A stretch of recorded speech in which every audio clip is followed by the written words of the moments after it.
Bakit nga ba hindi pa ako Korean citizen? And ano bang visa ko here in Korea?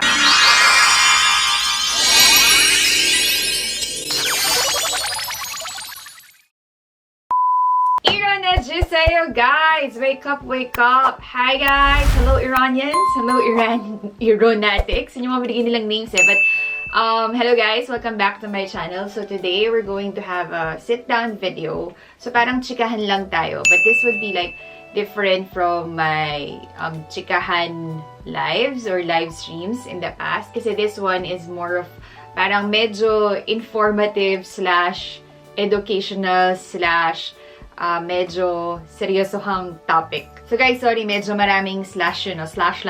But anyway, also I'm doing this video at 1:30 AM. Yes, madaling araw na. At, di ba, inaantok na rin ako. But anyway, I have to do this video. Medyo busy ang inyong on me. So, sana ang aking train of thoughts ay cohesive pa. But I made some, ano ba tawag dito? Kodigo, ayun. So, ang topic natin ay, bakit nga ba hindi pa ako Korean citizen? And ano bang visa ko here in Korea? I get this question a lot whenever I do my lives or from people, like randomly, they would ask me this. And ako minsan tinatanong ko din yung sarili ko bakit pa hindi pa ako Korean citizen? Is it important to be a Korean citizen? Kumbaga yun yung mga matatanong mo, di ba?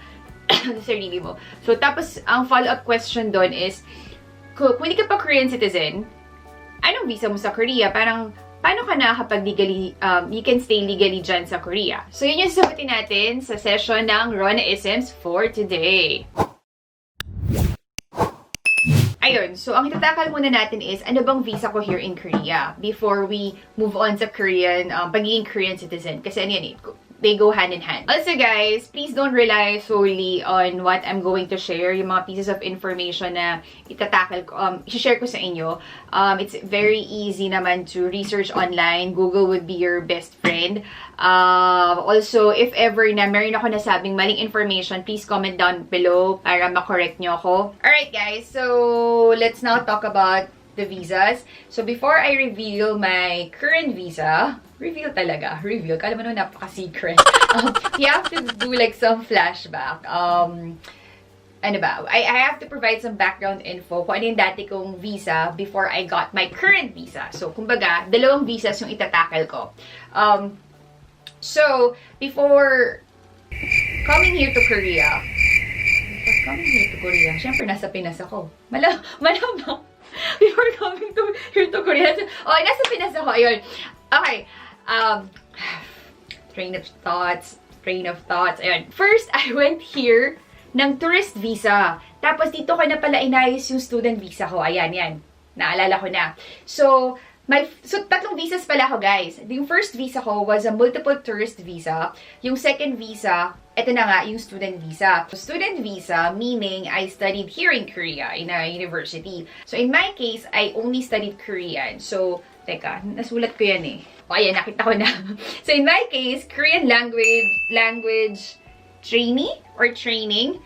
Parang short term lang din siya na student visa. So, yung sa akin was D4 visa. Bakit ko hindi inayos yung student visa ko back in Korea pa? Medyo complicated kasi guys, as parang mabagal yung process.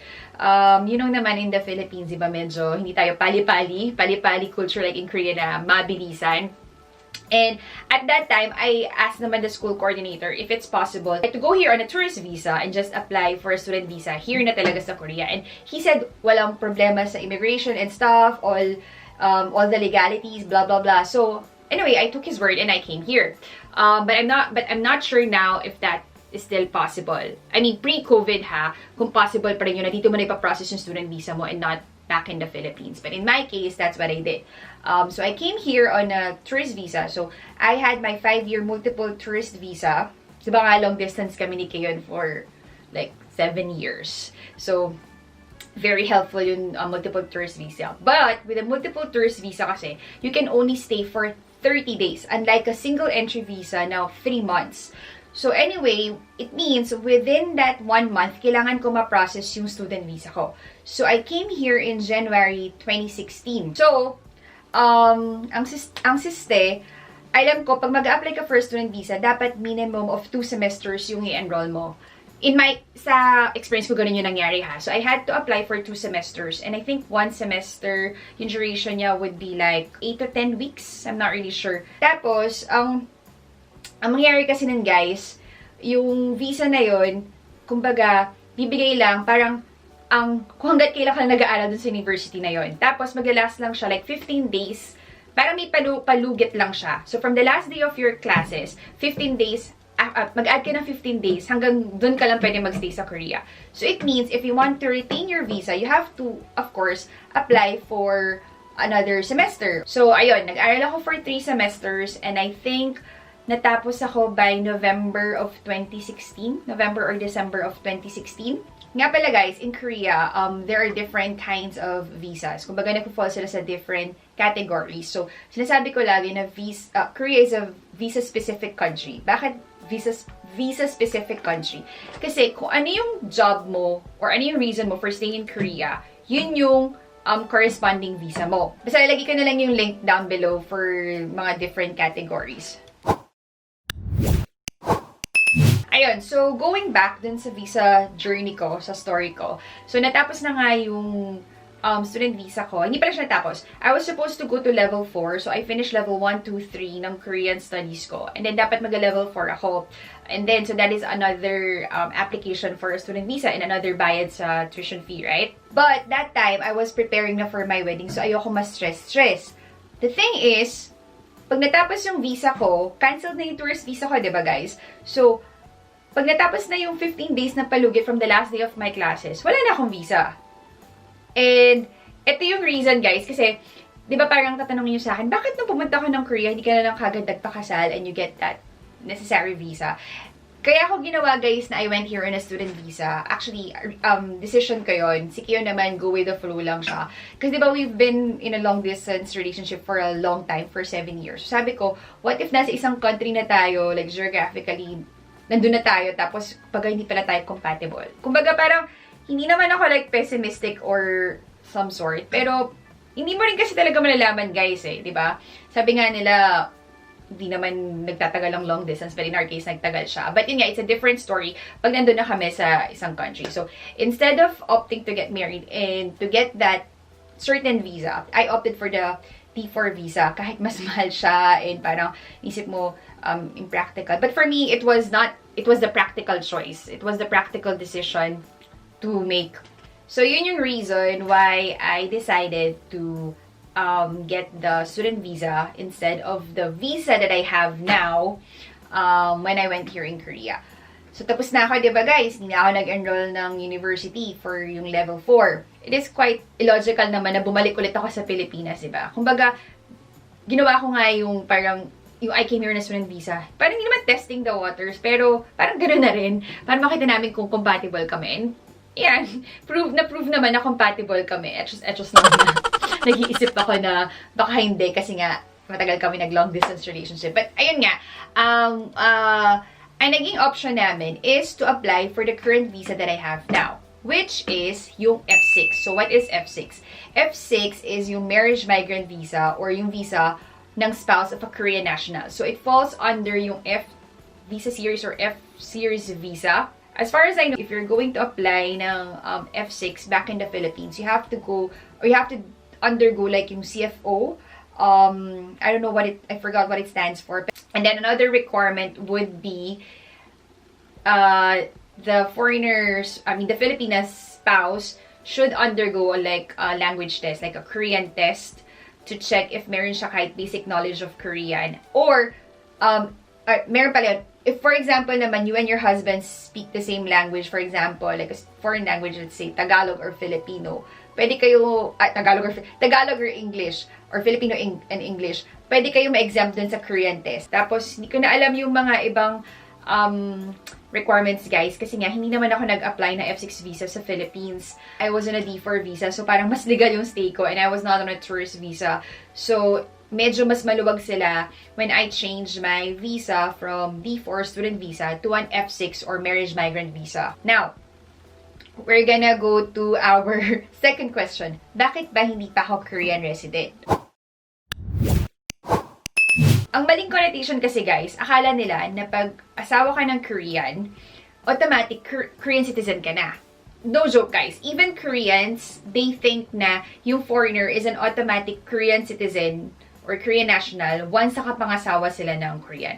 That is not the case. However, I think merong advantage if you're under like F6, parang medyo mas mabilis na pwede ka maging eligible na maging Korean citizen. Why? Because for other people who want to obtain the citizenship, as far as I know, kailangan 5 years sila magsistay here in Korea.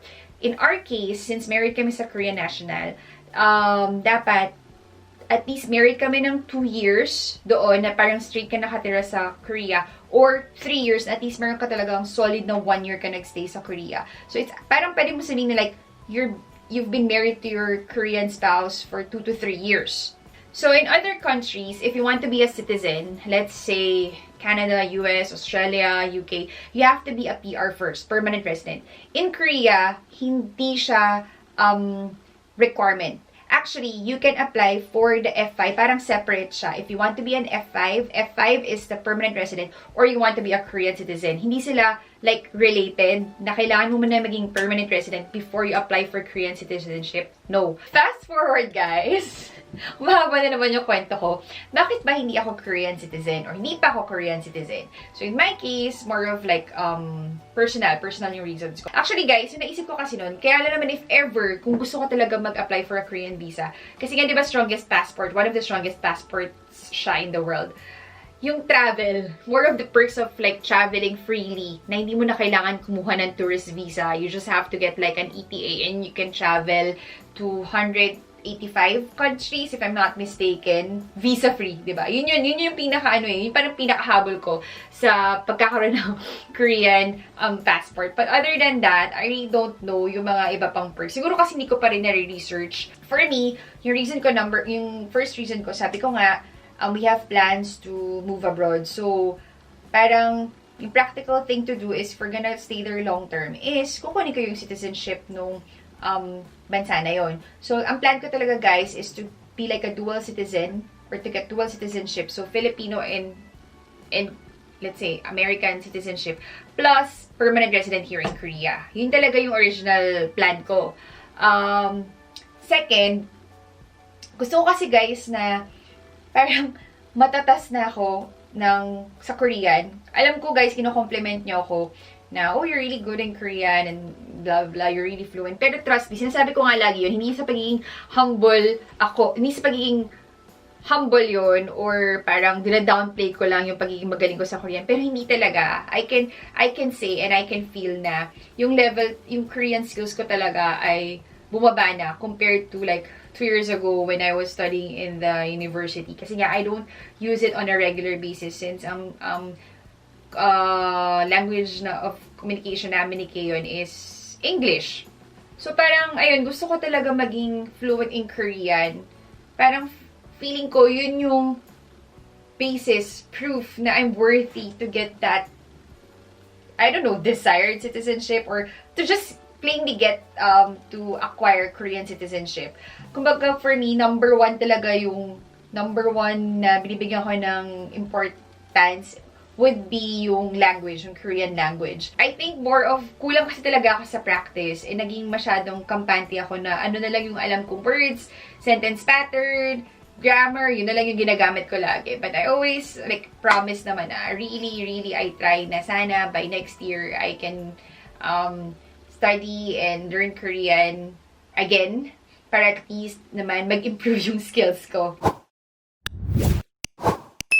Naging mas strict naman kasi talaga yung Korean government in terms of getting or applying for an F6 visa or permanent resident visa and the Korean citizenship. Kasi nga, sa mga nabasa ko and like stories that I've heard, tumaas yung divorce rate or incident among multicultural couples. And one reason for that is yun nga yung language. Kasi hindi nagkakaintindihan yung couples. But I think it goes both ways kasi minsan kasi yung burden usually nasa foreigner spouse na they have to learn Korean. But I think, opinion ko lang naman, the Korean, yes, we are living here in Korea and we should learn the language. But I mean, between like a husband and wife, dapat yung Korean husband or Korean wife should also learn the foreigner spouse's language. Or let's say if meron silang common foreign language, let's say English, diba?